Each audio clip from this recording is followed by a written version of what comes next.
Why TEMUR is the best deck in Standard. Welcome and much love, Traffier / drama over. I hope, at least for now.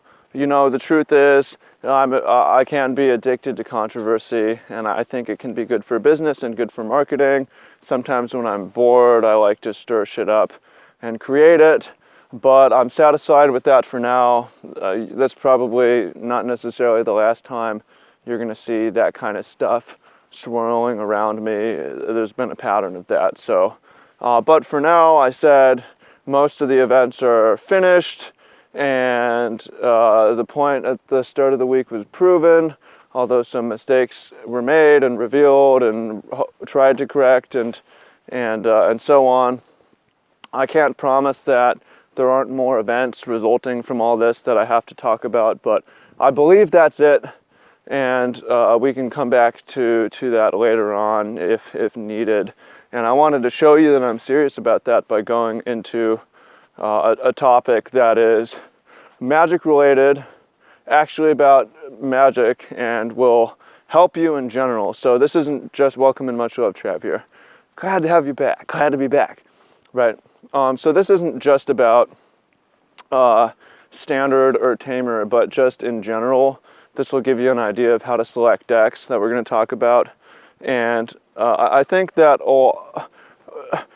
sometimes when things go wrong and we make mistakes, we focus in. We have a tendency, especially in Western science, to zoom in with since the invention of the microscope and get smaller and smaller and look at the attachments and the areas around and so on. So I recommend when things go wrong, you actually zoom out as much as possible at times. So what I mean is, a lot of the times we look at, say that we get horribly mana screwed in one game, and we think, if we zoom in, we look within that game. Should I mulligan? Well, maybe. Okay, that's good to think about. Okay, should I have, or like, yeah, should I have shuffled better? Maybe that was a factor. Maybe it's just random variance, and that will just happen from time to time. Okay, zoom out. Maybe I sideboarded wrong. I fucked up my mana curve. Okay, zoom out some more. Maybe I built my deck wrong in such a way that it's more likely to get mana screwed. Zoom out even more. Okay, maybe I just selected the wrong deck, right? So that's what we're going to talk about, deck selection. A lot of in-game problems happen at the level of deck selection, and people don't see that. Another factor that I want to talk about is the power of belief. I talk about taking extreme ownership of your situation. If you're mana screwed, it's your fault. People are like, but that's not objectively true. It's not objectively true, but the placebo effect is very, very strong. The power of belief is real. The nocebo effect is real as well. If you believe you don't have control, you do not have control. Henry Ford said, believe you can or believe you can't, you're both right, right? So it's not necessarily true to believe that you have total control over mana issues, but it's a helpful mindset because the power of belief is strong, the placebo effect is real, right? And again, if you believe, you choose to believe that you're powerless, then again, you're powerless. Okay, so back up to the level of deck selection. What makes TEMUR a good deck? Well, I think the main thing that makes it so exceptional is it has a lot of what I would call optional advantage. It provides an absurd amount of options. Those options are not always good, they're not always the most powerful thing, but if you have enough options, it generally is going to allow you to pick a winning line through whatever else the opponent is doing, through their defenses. I think, for example, the card Whirler Virtuoso is a fine card. It's a good card, but it's truly broken when you consider all the options this stuff is giving you, right? So, for example, Harness Lightning. What does Harness Lightning do? We'll go over some of the options. One in a red. By the way, I don't really look like this right now. I'm really fucking pasty this winter in Seattle, getting no sun. So much cloud cover. I haven't seen the sun in days and weeks. Can't wait to get back to Hawaii, bro. Anyways, what does Harness Lightning do for one in a red? It could options, kill a big creature, okay? Kill a small creature and give you more options, such as put a +1/+1 counter on a creature at instant. It could give you a 1/1 flyer. It could give you a creature +1/+1 counter and hexproof. Now spending a 1 in a red to kill a big creature, that's a great fucking deal. 1 in a red to kill a medium creature is a fine deal. It's not an amazing deal. 1 in a red to kill a small creature, not necessarily a great deal. 1 in a red to make a 1/1 flyer at instant, not a great deal. A 1 in a red to put a +1/+1 counter and hexproof, it's good. It's not broken. It's not even necessarily a good rate. 1 in a red to put a +1 counter on a creature, not really a good deal. But you have all these options. One of them is going to be insane and win you the game, right? If not 2 of them, if not 3 of them. On the other hand, you have a deck like Mono Red. Mono Red is what I've been playing this season. By the way, the reason why I'm not playing the best deck is actually out of humility. I haven't been playing it. I don't expect to play it better than the people who are playing it, just from a quick week or 2 testing, because I know people have been playing it for months. And I actually have the humility to say I'm probably not going to beat them on that level. But I have been playing Mono Red, and that's a good deck too. Mono Red, to me, is more powerful. It has more powerful cards, stuff like Hazoret. However, it doesn't have as many options.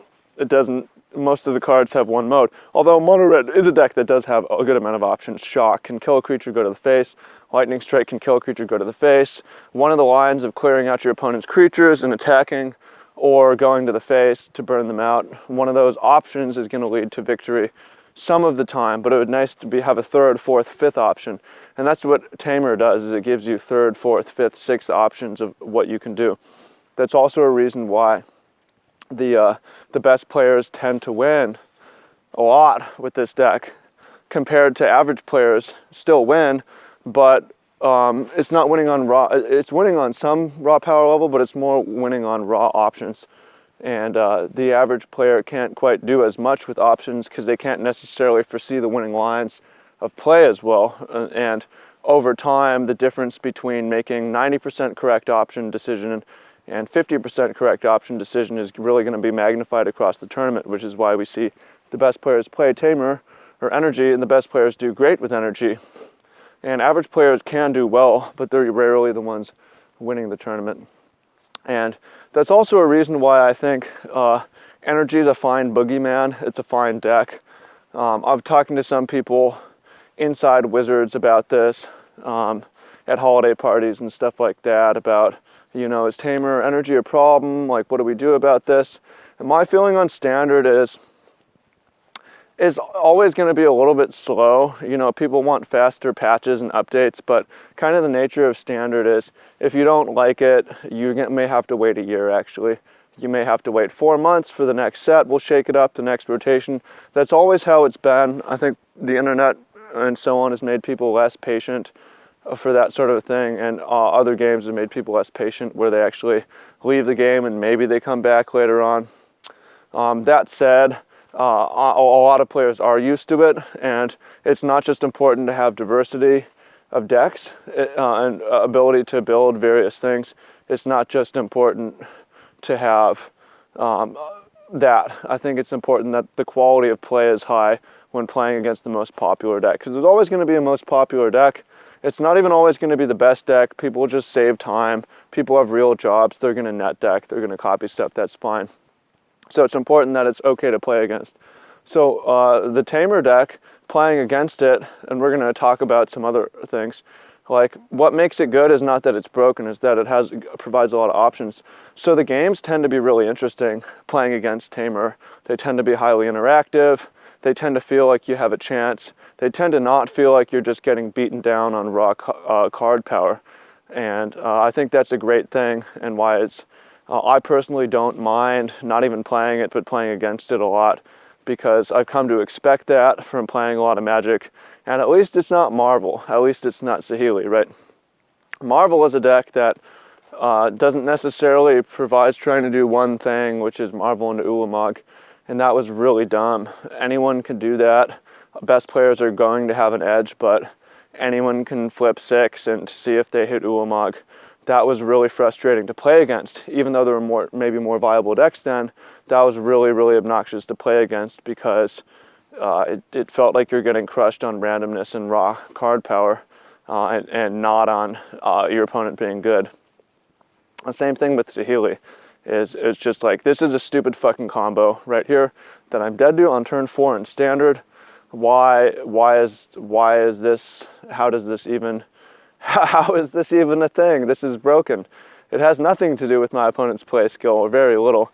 Obviously, Saheeli is like TEMUR energy and has these alternate plan B, and I'm glad that that stuff is banned and Saheeli and Marvel can't exist as it does in energy. One issue that with the idea of stagnation and so on, because Marvel or energy may be the top deck for the next year, people don't really want to ban it. It will get old. Is in general, I think, a possible mistake. Some people say, hey, there should have been hosers, but anytime you have a mechanic that's isolated to one set, it can cause this issue where if the new sets don't match this thing, then it's going to be too good. Like, if there's no new energy cards, the energy deck won't change. Even with vehicles, some of those cards were too good, but some of the new set cards from new sets played into vehicles and modified it and updated it. So TEMUR won't change much and may continue to be the best deck, and a lot of that reason why is because energy is isolated to one set. So if you're gonna print something like Arcane or Energy or something like that that's isolated to a set, it should, if possible, not be the best mechanic, be toned down a little bit. I think that's hard to do because it's meant to be powerful to sell cards, and that's really tricky, and I have a lot of respect for R&D because it's extremely difficult. It's really hard to do. But those are a lot of thoughts. And I also want to take this to Modern a little bit for Modern deck selection. A lot of people are down on Modern and think it's incredibly random and it's whoever draws their best sideboard hate card. And to me, if you feel that, you're making a mistake on the level of deck selection and not choosing the decks that provide more options. And I think the decks that provide more options that avoid this sort of thing is anything that starts with Thoughtseize, Inquisition of Kozilek, because those decks allow you to interact, they allow you to have a lot of options and choose a lot of lines to play, and they reduce a lot of the variance of random sideboard hate cards coming down. It's not perfect, but it helps you take control of your own destiny a lot, and it's just happening on the level of what deck's going to give me the most options. Over time, I'm going to master that and get good at that. So I hope you find that useful. Yeah, I want to get back to theory and stuff like that and away from a lot of this drama. So appreciate you. Let me know what you think. Those of you who want help, you want coaching, you want live feedback, and you want a network of people, we have a coaching program for you. Got some other pros in there. We take it very seriously, and we've helped a lot of people do awesome things on and off the Pro Tour over the past 2 years, and I'm really stoked and happy about that and excited to keep it going. So much love to you all. Peace out. Talk soon. And let me know what y'all think.